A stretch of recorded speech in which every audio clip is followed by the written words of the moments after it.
Pourquoi vous devez vous méfier de votre banquier? C'est un sujet qui vous intéresse? Restez bien connectés, je vous dis à tout de suite.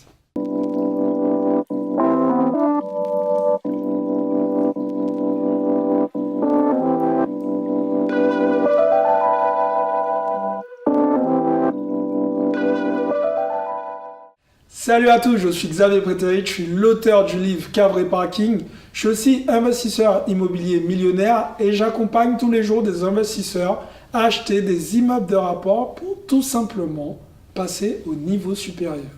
Alors, pourquoi vous devez vous méfier de votre banquier? Je sais que les amis, les banquiers ne vont pas spécialement aimer cette vidéo, mais c'est une simple réalité. En règle générale, il faut savoir que quand vous allez démarcher une banque, pour obtenir un crédit immobilier, elle va soit vous dire oui, soit vous dire non. En tout cas, elle va vous donner une réponse. Dans la plupart des cas, elle va vous donner cette réponse. Et quand elle vous dit non, il faut essayer de comprendre pourquoi elle vous dit non. Moi, je vais vous parler d'un petit truc, une petite anecdote qui m'est arrivée. Et c'est là où je me suis vraiment rendu compte que les banquiers, ils étaient comme nous en fait. Ils ont des objectifs aussi dans leur travail et ils doivent atteindre leur objectif. Alors, j'étais parti voir cette même banque pour obtenir mon fameux crédit immobilier. Et j'ai obtenu un refus, un grand refus de prêt. Par contre, cette même banquière me dit qu'elle me donne un refus parce que mon taux d'endettement, je l'ai déjà dépassé, que c'est un peu limite, donc on va se calmer. C'est déjà très bien ce que j'ai fait pour mon âge, etc., etc. Je ne vous sors pas tous les violons qu'on m'a sortis, mais l'idée, c'était ça. Du coup, elle me dit, par contre, ce que je peux vous proposer, c'est un produit en défisc. Et là, vous allez pouvoir payer moins d'impôts. Alors, ça attise ma curiosité. J'essaie de comprendre quel type de produit qu'elle veut me proposer. Et là, elle me propose un produit d'une valeur de 312 000 €. OK?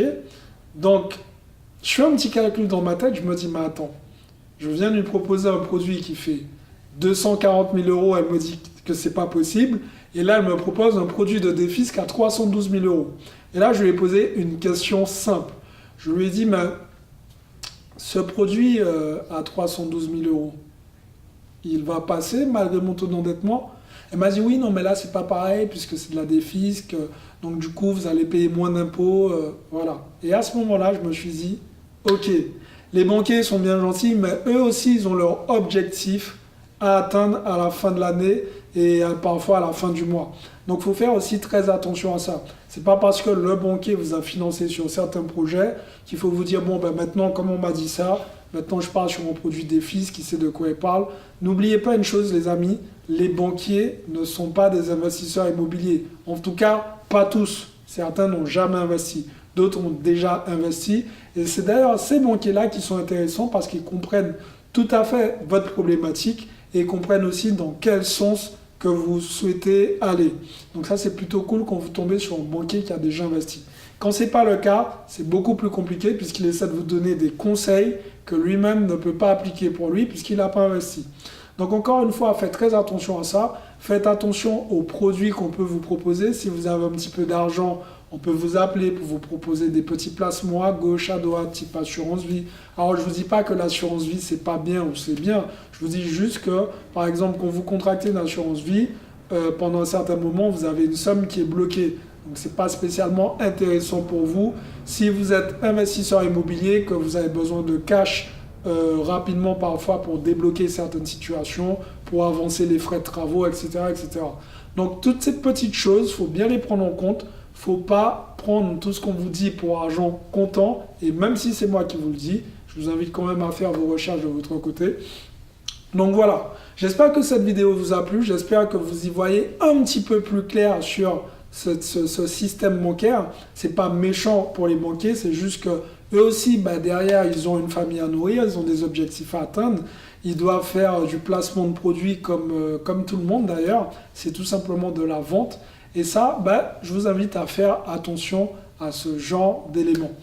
J'espère que cette vidéo vous a plu. Si c'est le cas, mettez-moi un gros like. Abonnez-vous à la chaîne pour rejoindre ces milliers d'entrepreneurs.